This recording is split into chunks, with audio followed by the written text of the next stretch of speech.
Поздравляю команду «Видишь» с победой, которая провела достаточно хороший матч, мощно так сыграла. У нас не сработал план на игру, который мы, в общем-то, планировали, как сыграть с Витебском. Вот, поэтому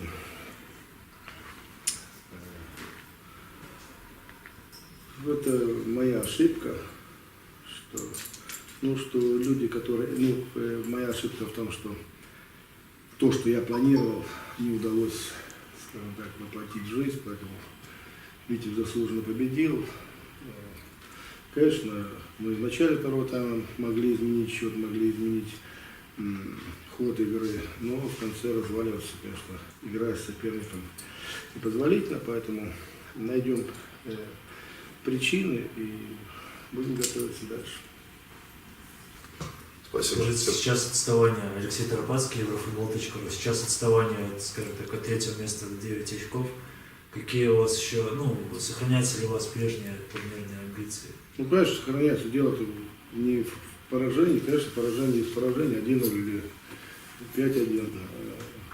Все, есть такие моменты, которые надо пройти вместе с командой. И, в общем-то, хорошо, когда все хорошо, надо еще посмотреть внутри коллектива, когда после таких поражений, как команд, конечно, у нас сохраняются амбиции, и, в принципе, никто их не отменял, поэтому это всего лишь поражение. Еще такой несколько каверзный вопрос. Предыдущее западное дерби было, Павел Советский подошел к своим, скажем, к болельщикам Гродно, и они его свистали. Как вы к этому относитесь? Каждый имеет право на выражение своих, в общем-то, каких-то чувств, эмоций, поэтому я не присутствовал при освистывании. Значит, это их надо было внутреннее состояние, поэтому здесь как бы прокомментировать мне момент это очень тяжело. Спасибо. Начало игры было такое очень осторожное. Команды больше думали об обороне. Так осторожно прощупывая друг друга, в общем-то, без моментов, без ничего, и чувствуют, что соперники достойны друг друга. И затем обменялись такими интересными голами. Я бы назвал их, наверное, это скорее издержки перенастроя, когда защитники ошибаются и в не очень обязательных моментах нарушают правила своей штрафной, рискуют и нарушают правила. Честно говоря, как-то было такое ощущение у меня, во всяком случае, что все-таки мы сможем выиграть. Не знаю, от чего это. Наверное, очень хорошо поработали на этой неделе. Настрой у ребят был хороший. Настраивать на такие игры особо не надо. Тут все понятно и так. А после двух, на мой взгляд, конечно, очень красивых комбинаций, когда мы вышли вперед, тут уже было чуть-чуть попроще. Во втором тайме соперник попытался переломить ход игры, а для нас открылись зоны для контратак.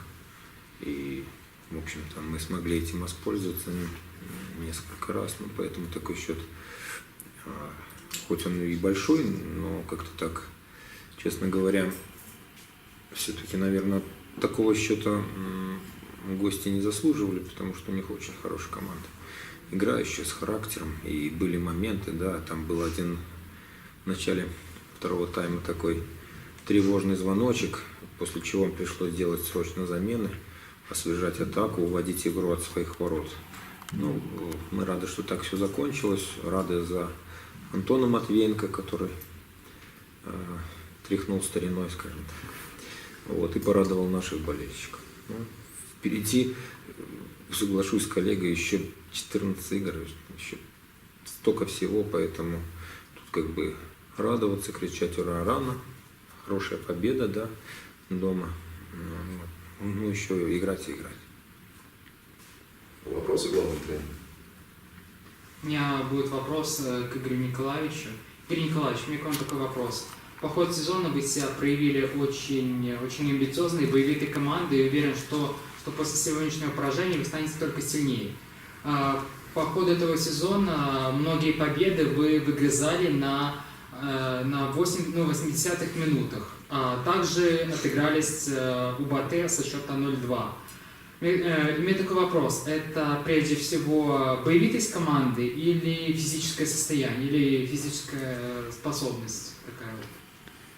Ну, здесь какую-то одну причину, наверное, тяжело назвать. Есть много факторов, в принципе. Я, в принципе, на протяжении сезона больше доволен командой, чем нет. Единственное, конечно, это поражение, оно какие-то скрывает моменты, где-то скрывает и мои промахи, где что-то где-то я упустил, поэтому я говорю, это игра выходит из контекста. А так, конечно, команда сделает вывод и будет двигаться дальше в правильном направлении, я так думаю. Еще вопрос? Сергей Михайлович, вопрос.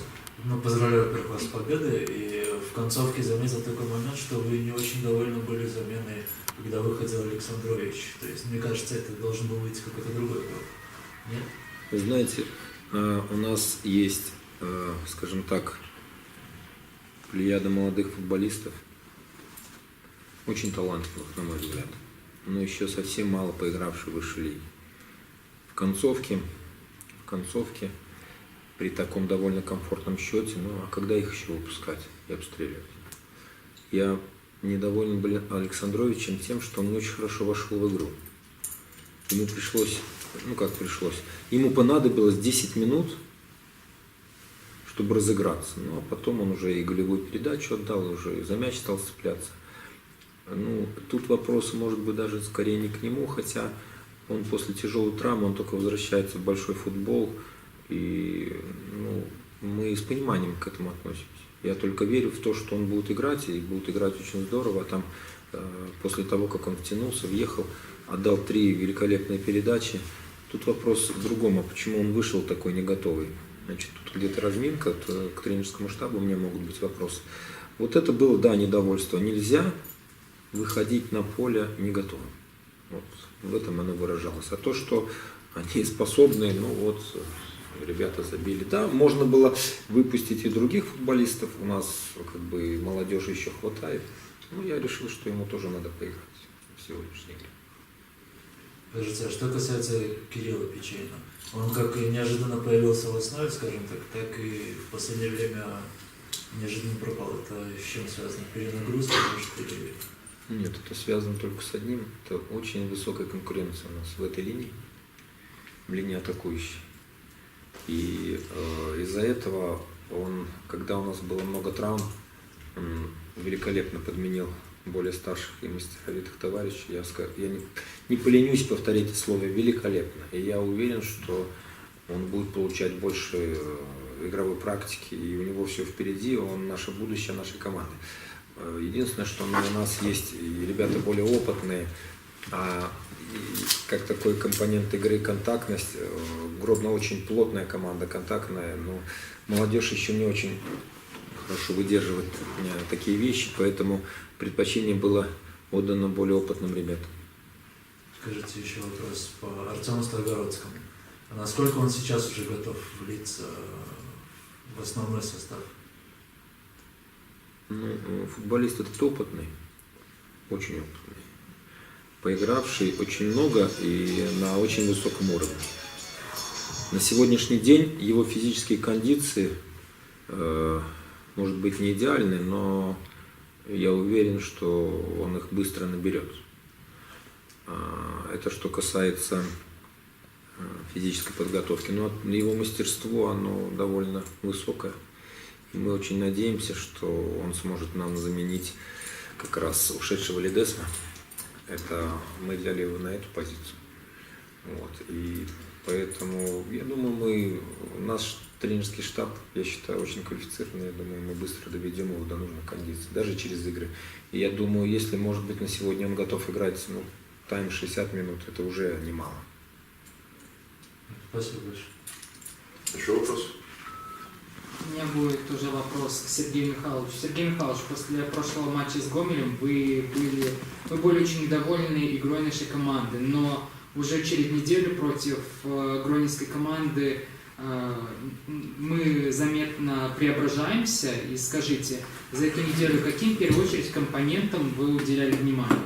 В первую очередь. Нет, я скажу так, игры были очень разные, потому что команды очень разные. Если Гомель закрытая команда, с ней тяжело играть, то Гродно команда, которая любит играть в футбол, умеет играть в футбол. И в этом плане она, конечно, опаснее, чем более закрытые команды. Но с другой стороны, они, играя в футбол сами, позволяют и другим играть в футбол. То есть тут речь идет о более встречных курсах и интересном комбинационном стиле игры. И все-таки, как ни крути, а у футболистов, ну как их не настраивает, как не проводи политинформации там, или комсомольские собрания, но они что же смотрят таблицу, они видят, там, где Гомель, где... То есть психологический фактор тут, я считаю, самый главный. А там особенности каких-то там подготовки к той или другой команде, там, они минимальные. Отличия.